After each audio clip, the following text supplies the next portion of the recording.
PM Modi ने speaker बनाया, ओम बिरला ने पहले ही दिन कई सांसदों को हड़काया, बादल को गुस्से में बिठाया, ओवैसी अखिलेश को समझाया, प्रिंसिपल वाला रूल दिखाया। सेंगोल की जगह संविधान मांगने वाले भी हो गए चुप जब कुर्सी छोड़ खड़े हुए बिरला। ओम बिरला के नाम से विपक्ष क्यों कांप रहा है वो इन 4 तस्वीरों से समझ लीजिए। अगले 5 साल तक संसद कैसे चलने वाली है वो इन 4 तस्वीरों से समझ लीजिए। ओवैसी अखिलेश जैसे बड़े नेता हो या नए चुनकर आए युवा सांसद, जो भी नियम तोड़ेगा उसकी तगड़ी क्लास लगने वाली है। पहली तस्वीर हरसिमरत कौर बादल की है कि सांसदों को मौका मिला था बिरला को बधाई देने का। इतनी बड़ी पार्टियां लड़के शायद उससे ज्यादा होती है, पहले मौका नहीं तो दिया लड़के आपको? जब इधर पहले मौका नहीं दिया आपको? सॉरी सर, पहले मौका नहीं दिया गया आपको? नहीं सर, इस बारी मैं रिक्वेस्ट कर रही हूँ कि पहले से थोड़ा ज्यादा मौका दे दीजिए। दूसरी तस्वीर आगा रोहिल्ला की है, जो जम्मू कश्मीर के श्रीनगर लोकसभा क्षेत्र से सांसद हैं। फारूक अब्दुल्ला की पार्टी नेशनल कॉन्फ्रेंस के सांसद हैं। सदन में खड़े होकर कह रहे थे कि आपने आधे घंटे में 370 हटाने का कानून पास कर दिया, जिस पर बिरला भड़क उठे और कहा आप अपनी जानकारी दुरुस्त करो। उसके कस्टोडियन थे जब 370 की बिल 1 मिनट में लाई गई और आधे घंटे में पास की गई, आधे घंटे में पास की गई। प्लीज बैठिए, आप रहिए। इनको ज्ञान नहीं है, उस पर 9.5 घंटे तक डिबेट हुई थी। चलो बैठे, चलिए। तीसरी तस्वीर आम आदमी पार्टी के सांसद राजकुमार छब्बेवाल की है, जो पंजाब के होशियारपुर से जीत कर आए हैं। सदन में खड़े होकर कह रहे थे कि डिप्टी स्पीकर विपक्ष का होना चाहिए, जिसे सुनते ही ओम बिरला ने कह दिया कानून की किताब पढ़कर आइए फिर बात कीजिए। प्लीज माननीय सदस्य और कांग्रेस से डिप्टी स्पीकर थे सर, मैं आपको धन्यवाद देता हूं सर। एक minute sir, I will conclude sir. 1 minute sir. Deputy speaker का चुनाव कब होता है कानून में पढ़ा करो। चौथी तस्वीर ओवैसी की है, जो कह रहे थे सर प्लीज 1 मिनट दे दीजिए, सर प्लीज 1 मिनट और बोलने दीजिए। असाउद्दीन ओवैसी जी 1 मिनट बोलना, 1 मिनट प्लीज बैठिए, बैठिए। इससे पहले अखिलेश यादव भी कह चुके थे कि सर उम्मीद है पहले जैसा निष्कासित नहीं करेंगे। निष्पक्षता इस महान पद की महान जिम्मेदारी है।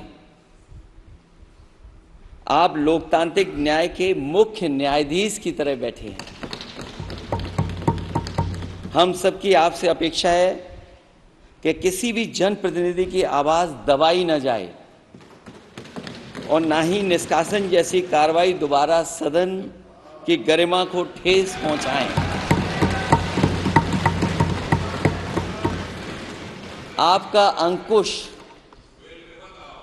विपक्ष पे तो रहता ही है, लेकिन आपका अंकुश सत्ता पक्ष पे भी रहे।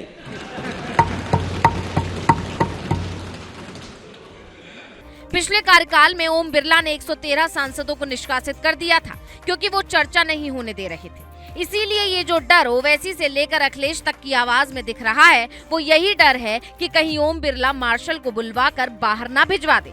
संसद नई बनी है तो तौर तरीके भी कुछ नए ही होंगे। जो भी नए सांसद आएंगे उन्हें नियम की तरह ही बोलना होगा। युवा जोश दिखाकर सियासत करेंगे तो बाहर का रास्ता दिखा दिया जाएगा।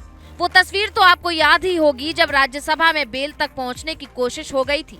माइक तोड़ने की कोशिश करने की तस्वीरें भी सामने आई थी, जिसके बाद संसद की गरिमा और सांसदों के चरित्र पर सवाल उठे थे। इस बार सदन में बीजेपी के पास बहुमत नहीं है, गठबंधन की सरकार है, विपक्ष के सांसदों की संख्या ज्यादा है। इसलिए विपक्ष के सांसद हंगामा ना मचाएं, किसी तरह का शोर ना करें, काम में रुकावट ना डालें। इसके लिए पहले ही दिन से ओम बिरला फॉर्म में नजर आ रहे हैं।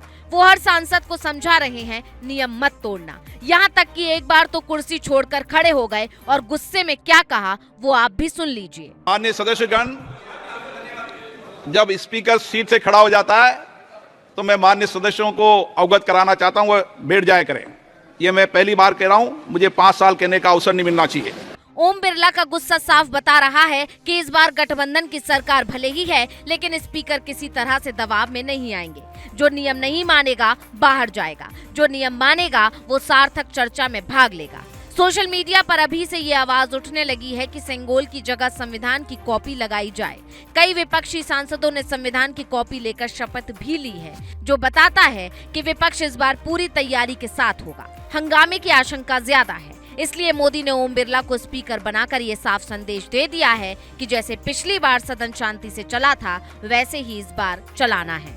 Bureau report, global Bharat TV.